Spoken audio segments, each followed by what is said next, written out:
ఎలా బ్రతకాలంటే పౌరుషము గలవారే బ్రతకాలంట. పౌరుషం.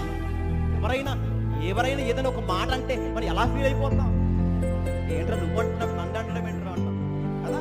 అంటే ఎవరైనా ఒక మాట అంటేనే పడలేని మనము మరి క్రీస్తు కొరకు బ్రతుకుతున్న మనకి ఎంత రోషం ఉండాలి. రోషం ఏంటి తెలుసా?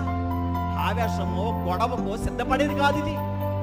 పాపం అన్నది నా జీవితంలోనికి రాకూడదు. రోషముగా బ్రతుకుతాను నేను. అందుకే మీరు పౌరుషము గలవారై ఉన్నదంటాడు, రోషము గలవారై ఉన్నదంటాడు ఆయన. ఏది మనకి పురుషమేది, రోషమేది? ఈ రోషము, ఈ పౌరుషము చాలా మంది గొడవల్లో కనబడుతూ ఉంటుంది, ఆడుచున్నప్పుడు కనబడుతూ ఉంటాం. అలా ఉండొద్దు.